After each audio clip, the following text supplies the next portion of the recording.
セーリングアロハへようこそ。今日は私のヨットの師匠と兄貴にお願いして、浦賀のシティマリーナベラシスまで日帰りで行ってみることにしました。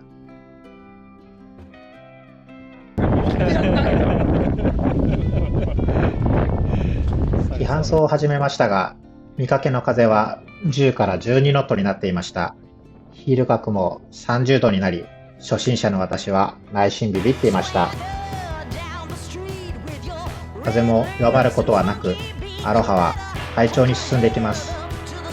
ティラーを握る右手に、いつもとは全く違う次元の負荷がかかります。なんかすごい上だけでもきついです。一瞬だけだからどうですか？師匠から見ると、そよ風同然だったようですが、私の中では舵をキープするのが大変でした。師匠が少しメインセールから風を逃がしてくれました。口ではスパルタですが、優しい師匠です。もう5秒だから。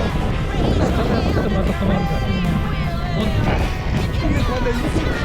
吹いてるわけじゃないから。もうこういう感じだから。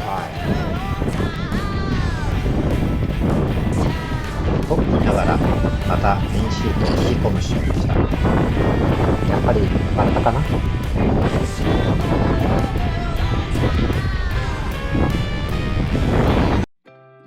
YPM を出てから2時間、観音崎灯台の真東を過ぎました。それから40分ほどでシティマリーナベラシス沖でセールを下ろし入港しました。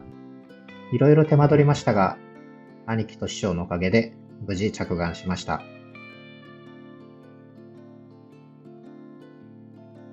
ベラシスではクリッパーというレストランでお昼ご飯をいただきました。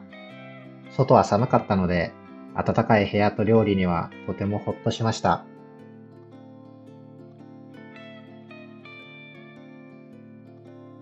普段は海に出て帰ってくると、すぐヨットを水洗いするのですが、今回は YBM に戻ってきたのが夜6時頃になってしまったので、次の日にまた洗いに来ました。ベラシスは午後2時頃出たのですが、見事に向かい風になってしまいました。帰りは朝より寒く、風速も16ノットぐらいになっていたと思います。帰還走でタックを繰り返し、4時間かかって戻ってきました。往復合計で約7時間ティラを握っていました。体幹と肩甲骨の周り、腕の筋肉痛がすごいことになっています。しかし、自分だけでは到底出られないような環境でセーリングに出たことで、初心者の私にとってはたくさんの気づきがありました。オールドソルトから見れば、なんだそんなことか、ということばかりですが、私と同じように、ヨット初心者の方から見て、参考になればと思い、簡単にまとめてみました。一つ目はメンテナンスについてです。アロハが搭載している補機は、ボルボペンタの D113 というディーゼルエンジンです。行きは、帰還走でエンジンを回しているとき、冷却水はちゃんと出ていましたが、何度も警告音が鳴り、その度に出力を落としたり、アイドリングして搬送に切り替えたりしていました。帰りは全く警告音も鳴らず、ご機嫌に 2000rpm 回っていました。将来、遠出をする際に問題があると大変なので、機械を見て業者さんに見てもらった方が良さそうです。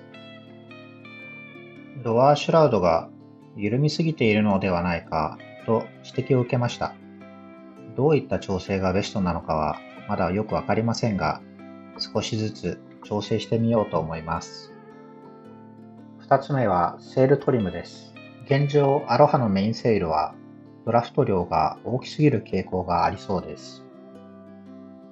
クリューアウトホールの位置でドラフト量は調整でき、ドラフトの形状はカニンガムで、セール上下の角度差であるツイストはブームバングで調整ができるようです。全く使ったことがないですし、使い方もわからないので、研究していきたいと思います。3つ目は、訪問先での係留です。自分が普段船を置いているところに帰る際は、桟橋に軽船ロープがセットしてあるので、たどり着ければ大きな問題はないのですが、訪問先で係留する際は、風向きをしっかり意識する必要があります。ベラシスでは、ポートサイドで着岸しようとしたのですが、後ろから風が吹いているのに、風下側であるバウから軽船ロープをフリートに止めようとしてしまいました。結果、船尾がどんどん流されて180度回ってしまい、スターボードサイドで係留することになりました。最後にその他感想です。ちゃんとしたクルーが同乗していれば、10から12ノットの風でセーリングに出ても大丈夫です。逆に初心者が自分一人で操縦するなら、6から8ノット程度でしっかり習熟する方が無難だと思いました。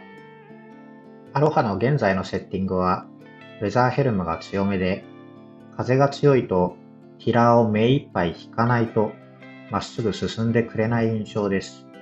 徐々にセッティングをいじっていきたいところです。初心者はヒール角が15度でも大きく感じてしまいますが、この程度は普通なようです。30度を超えそうな時はセールを開いて風を逃がすと良さそうです。シングルハンドで出られるようになりたいと思っているので、今回のような風速でも慌てずに済むように自在にリーフできるようになる必要がありそうです。前回八景島に行く時から使い始めたキャンバス地の即席シートバッグは、今回実際に中のシートを出し入れする際には小さすぎました。もう少し大きなサイズのものを探したいと思います。今回の動画はここまでです。次回またお会いしましょう。